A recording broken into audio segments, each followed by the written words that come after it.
Hello, welcome to Gardener's World. It's a bright, crisp morning here at Berryfields, definitely autumnal in feel. And there are lots of autumn jobs we need to do now to prepare the garden for winter. And I'm starting with pruning back these shrub roses. This is Alba semiplena. It's a tough rose, and it's thrown up really quite long shoots throughout the summer. And this is whippy, and as the foliage around it dies back, it'll be exposed to the wind and will rock about. Now, the knock-on effect of that is it'll disturb the roots, especially if the ground is wet. The main roots won't suffer, but the little feeding roots can break, and next spring, it won't grow so well. So by pruning it back now, we can avoid that. And also, this can be its annual prune. There's no need to prune it again next spring. Just take it back by about a third, and that'll do the job. It's set for winter, safe against the wind, and also ready for growth next year. Later on in the programme, I'm going to be pruning back hedges and also planting some too.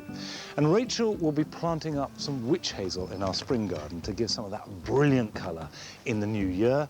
And Chris will be bringing some colour into the garden in autumn by planting shrubs with berries, which of course will provide food for birds as well. It's not just roses that can get wind-rocked. If you've got a young buddleia in particular, it'll put on lots of growth in the summer, which of course can rock about in the wind and that will damage the roots. So give it a bit of a prune back now, and then a harder prune at the beginning of March. Of course, if it's an old buddleia, nothing will damage it. Now, I said I was going to be cutting hedges, and there are two reasons for doing it this time of year. The first is so that it goes into winter with really crisp outline. And that's one of the great secrets of a good winter garden. If your structure, including your hedges, is clear and crisp and strong, then the garden will look good even if the weather is awful. Now, of course, we tend to take hedges a bit for granted in the garden. They're just there, or they just divide our garden from our neighbours. And historically, hedges did arise from demarcating territory and also keeping stock in or out. But in a garden, they do so much more. They are one of the most important parts of garden design. It doesn't matter what you use to cut the hedge, the technique is always the same. Take off the sides before the top. And when you do so, if you want it to be a tall formal, you've got to have a batter. A batter simply means it slopes in towards the top of the hedge. If you leave it dead straight, the top will get more sunlight, it'll grow more strongly than the bottom, shade it out, and you'll end up with a hedge that's bare at the base and also cantilevering out.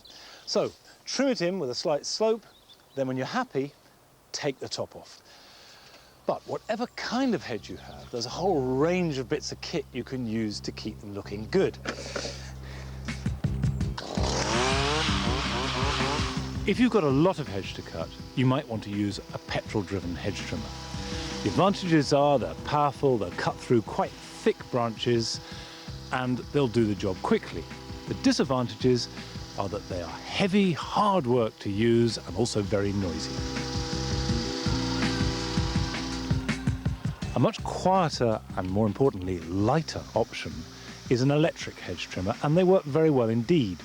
The main drawback to them is that you can't use them if it's at all wet, because rain and electricity just do not go together. The cheapest and sometimes the best option of all is good old-fashioned shears. You can pick these up from a car boot sale for about £1, and even brand new, they're nothing like the price of an electric or petrol-driven version. They do the job perfectly well and give you some exercise while you're about it too. Now, if you've got a large leaf hedge, like this laurel, and you use shears, you end up with leaves cut in half, and that doesn't look so good. So you take out your secateurs and trim it off stem by stem, leaving whole leaves, but also cut back to where you want it. Now, I noticed on the message board on our website, lots of people were asking, how do you sharpen secateurs? Dead easy, really. And once you've got them sharp, you can keep them sharp. This is a steel. I got this by mail order, but you can buy similar things from garden centres. It costs around about £10. I've had this for 5 years, and it's still going strong. So just going round and round, turn the bevel over. And it feels gritty when you're rubbing it.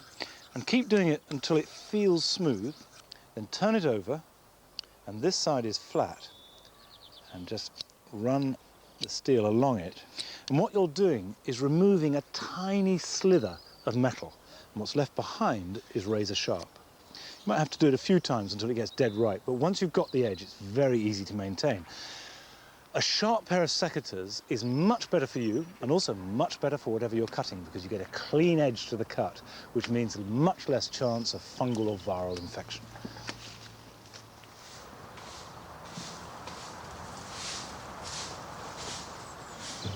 If you take a close look at your trees and shrubs at this time of the year, you'll find that they're festooned with all sorts of insects, not just things like ladybirds and lacewings, the beneficial insects looking for shelter through the winter months, but also some less desirable characters.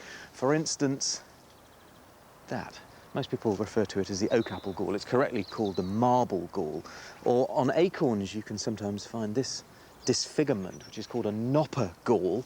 And down on the foliage, flip it over, and you get that wonderful kind of spangling discs. They sort of break off in little plates. All of these are caused by a gall wasp, which is about 5 to 8 millimetres long. And there's over 100 species that have slightly different effects on our plants. And what happens is that the little wasp will lay its eggs on the soft tissues of the plant in spring, and then as the eggs hatch and turn into larvae, the plant, as a defence mechanism, will distort around it, causing these sorts of swellings. And the larvae will then eat the distorted plant tissue. And when it's had its fill, it will leave via a small hole in the galls. Now, they may look a little bit unsightly, but in the long term, they don't actually cause too much damage to the trees. The only effect it really does have is that, as you can see, autumn colour tends to come just a little bit early. But of course, if you want the best autumn colour, get yourself down to an arboretum. Bodnam Arboretum in Worcestershire has been created in the modern age. It's a mere 30 years old, and what began as a derelict farm, a hobby and a love of trees has become 150 acres of new English landscape. It was awarded conditional heritage status in 1995. Ever since childhood, I've always wanted to create an English landscape. And of course, an English landscape must, of necessity, contain trees and beautiful shrubs which produce colour at different times of the year. We've planned this arboretum that we can provide the public with autumn colour for a minimum of 2 months.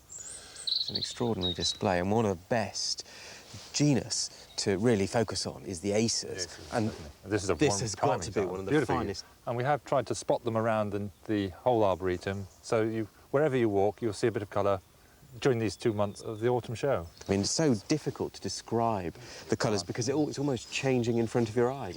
Every day will be slightly different, yes. They kind of catch fire from the top, and the colour just kind of melts down through them as the days go on. Eventually, one day we'll have a bit of wind and a bit of rain, and all the leaves will just drop.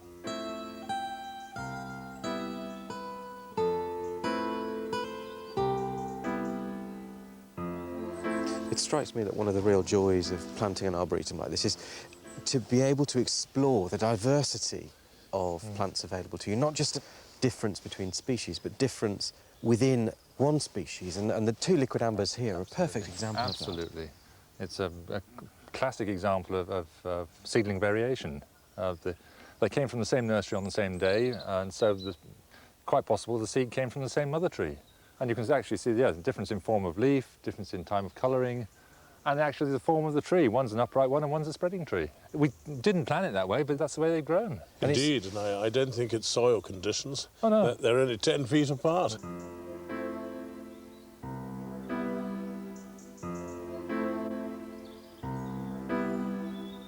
It's so easy to get sidetracked by all the exotic species coming in from abroad. Yeah. And very often I think we overlook the British native species.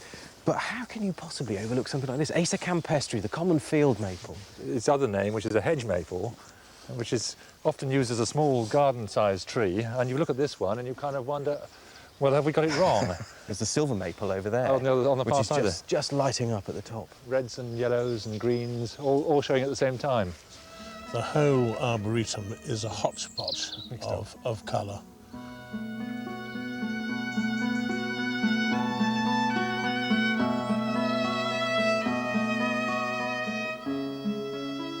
What of the next 30 years? Is it going to develop at the same pace, do you think? The arboretum is planned for the next 2 centuries. which is an extraordinary undertaking to think that far ahead. Well, it has to be. A tree lasts that long, and one must do so. Otherwise, one will fail in one's mission.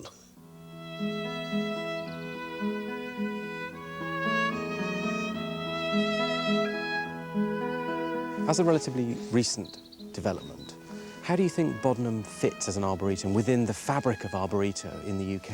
I think it sits very well because it's so much younger. With it being a young arboretum, you can plant trees and appreciate them in your own lifetime.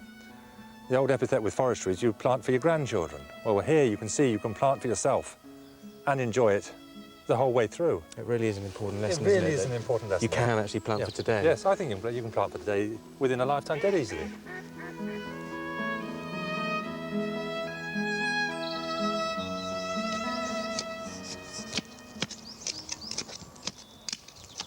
Last year, when I made that visit to Bodnam Arboretum, the autumn colour was the best in living memory. And the slightly odd thing about autumn foliage colour is that it's so unpredictable. However, one of the things that is sure to give you some colour at this time of the year is any plant with berries on it, like this holly. This is Ilex Golden Flash with a wonderful golden splash on the leaves. Now, as a plant invests so much time and energy in producing fruit, in fact, it's really its primary function to set seed, it protects those fruits and berries from mammals and birds until they are absolutely ripe and ready for being distributed around the garden. The way that the plant disguises its berries is by packing them when they're unripe, full of chlorophyll. You can see down here there's still some that are really quite green in colour. So it disguises them as a leaf, and it also fills them full of a rather bitter-tasting chemical called tannin. And if you've ever eaten an unripe apple, you know exactly what that tastes like. And that helps to deter birds and mammals. But as soon as the seed inside the berry is ripe, then the plant replaces the tannins with sugars, making fruits very sweet and fleshy, and it also withdraws the chlorophyll and leaves chemicals with bright colours inside the surface of the berry. The curious thing is that for birds, the first colour that they tend to take is red, and then they'll go on to the oranges, the yellows, the whites, and then very last, if they absolutely have to, the pinks and purples. And if you're not sure which plants are best for attracting birds into the garden, then visit the RSPB website. There's a full list of plants not just suitable for a wildlife corridor like this, but also for the more ornamental sections of the garden. And here are a few of my favourites. Sorbus white wax is a mountain ash that's derived from a central China species. It grows in the dappled shade and moist woodland, where it's prized for not just its autumn foliage colour, but its porcelain white berries.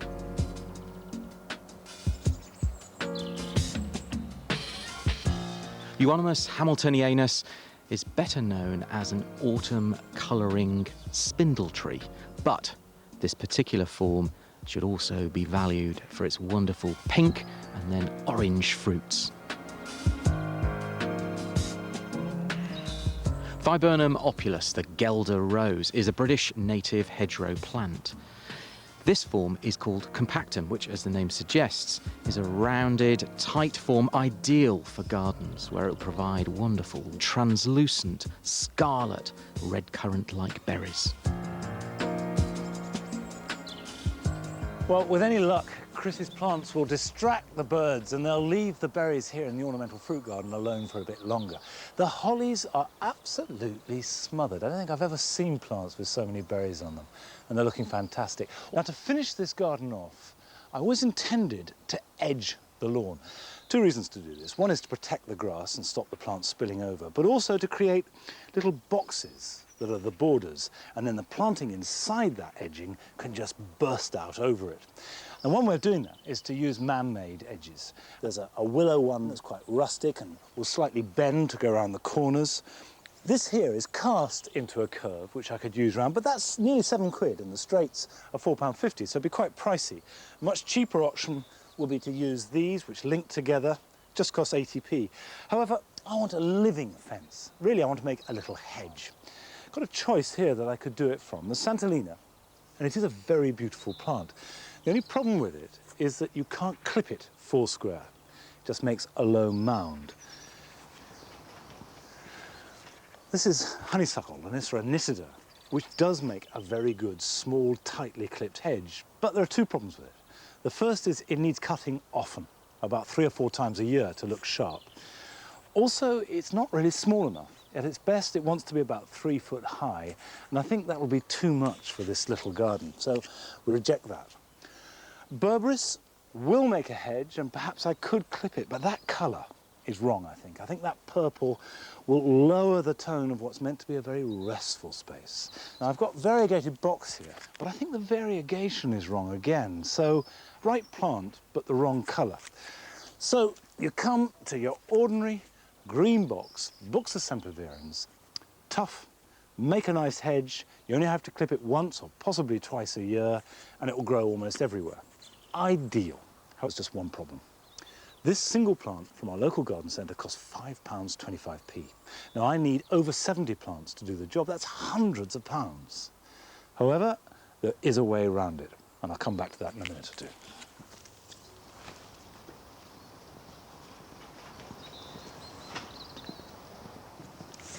I think among my favourite deciduous shrubs is Hamamelis, or witch hazel, and there are two absolute beauties here in the spring garden. What they like to do really well is a good moisture-retentive soil, but not waterlogged. So I'm using leaf mould as a mulch, and that's going to help the moisture to really stay locked into the soil. Now, there are some 5 or 6 different species of Hamamelis, but more than 120 different cultivars. One of the best national collections is held by Pat Edwards in her garden, which is near Albrighton in the West Midlands.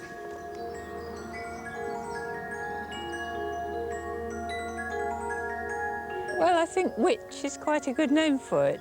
It's a wispy flower, sort of spidery.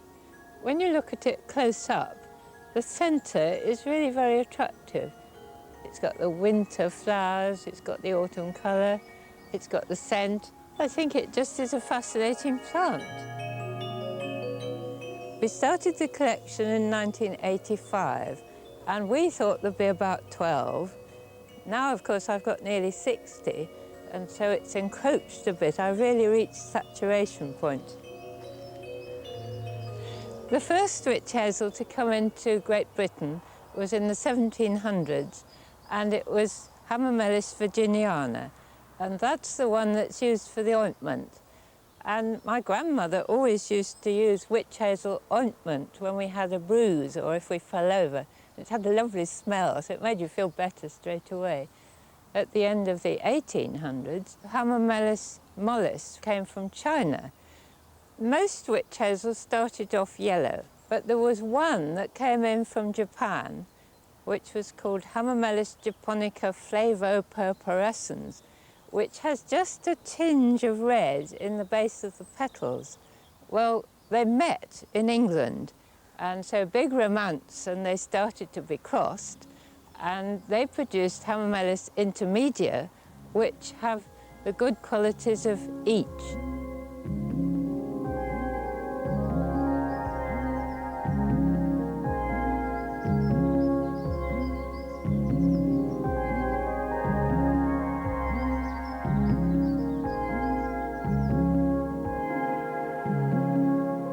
Apparently, the witch comes from a word which means to bend, and it derives from the hazelnut, which the bendy branches are used for dowsing. So it's all got sort of magical connotations, I think. I think if you only have one, you must choose one with good autumn colour, because then you've got 2 bites of the cherry. You get your money's worth. Arnold Promise, which comes from America. The flowers are a little bit later than the others, but every leaf is like a little rainbow in the autumn.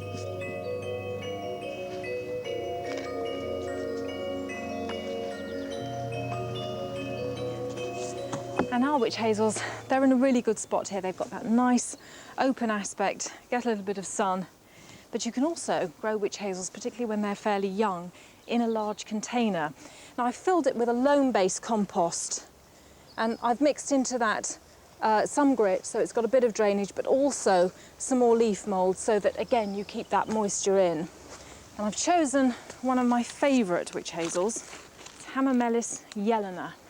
It's quite a vigorous one. It's going to get to it's sort of a wide, almost vase-shaped shrub. It can be almost 1.5 meters, so this is a fairly temporary planting. I would put it in here and keep it there for maybe 3-4 years tops, and then plant it out into the garden. And once it's in the garden, make sure that you're not disturbing the roots, because it's fairly shallowly rooted and it doesn't like too much disturbance in there. Now it's got two really main seasons of interest. You get the autumn colour, and you can see the leaves, they're just beginning to turn now. And then of course you get the flowers, which are going to appear through the winter and into very early spring. And they're actually here, you can just see them in the leaf axils developing already. So there's all that promise of good things to come. And then what I'm planning to do with a container is to give it a sort of woodland theme, using this as the centrepiece. I'm going to start with a Cotoneaster. It's Cotoneaster horizontalis, which really tells you about how it grows. And you get little spring flowers, which are sort of whitish pink. A real favourite with bees, this one. And wonderful autumn berries, of course. Another lovely shrub, this time it's a honeysuckle. And this one is called Honey Baby. Gorgeous name for a gorgeous plant. It took some 10 years or so to develop, and the aim was to get a nice compact variety. This one sort of never gets much beyond 1 metre, and even then it's best if you cut it back quite hard each year.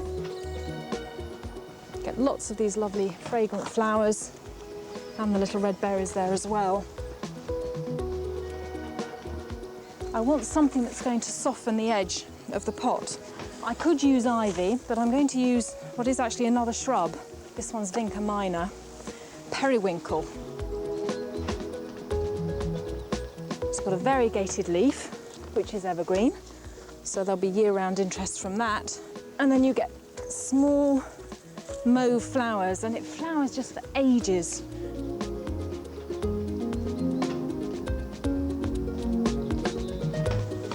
Remember, it's really important that you feed the compost in around every root ball, all those gaps. You don't want any air pockets, you want the roots to really get into contact with the compost. I'm going to add just another layer of interest, and that's with bulbs. And I've chosen a narcissus. This one is called Soleil d'Or, Golden Sun. And they are golden with a sort of orange centre. And the scent is absolutely breathtaking.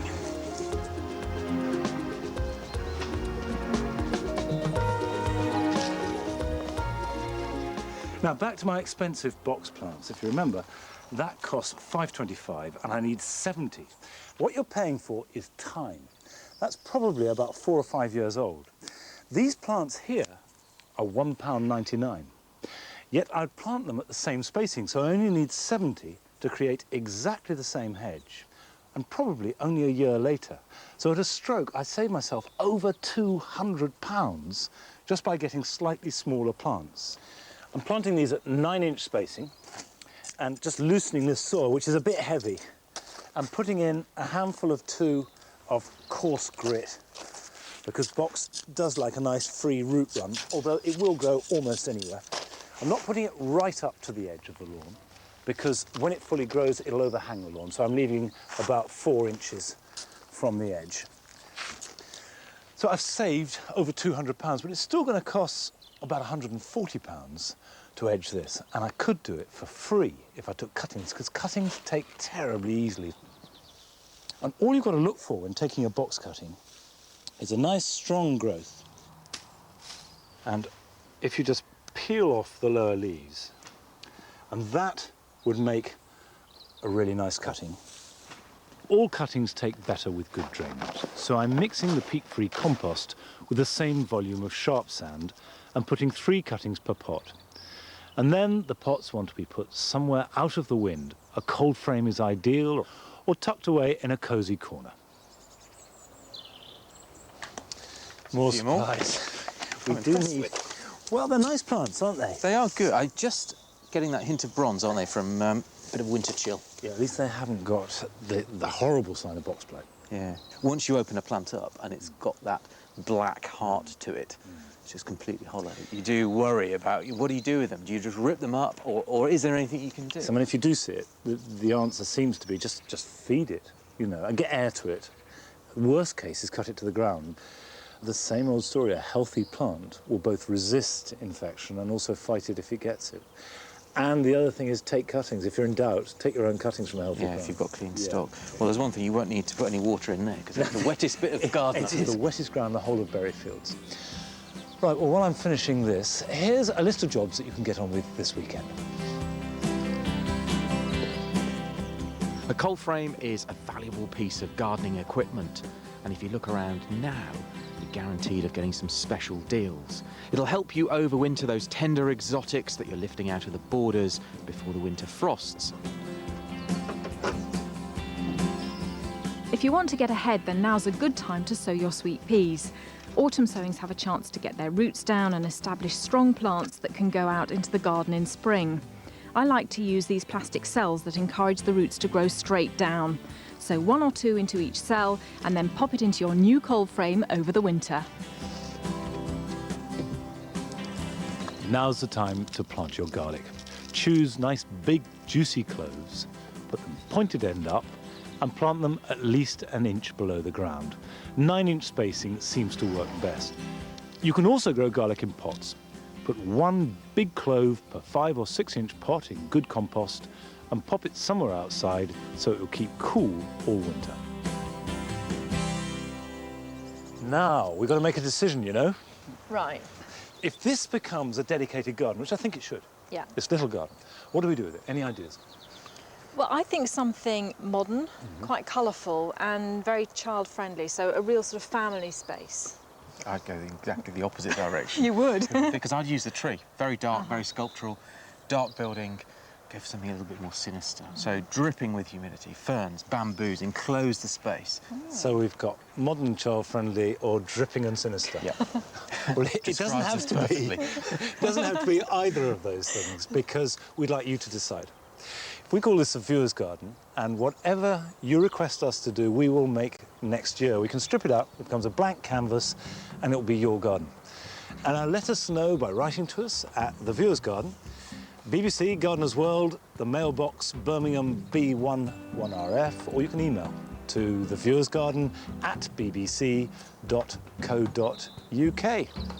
And we'll be back next week when we'll see you then. Bye-bye. Bye. Bye. Yes. Now, which bit will drip most? That. That will drip there. Yeah.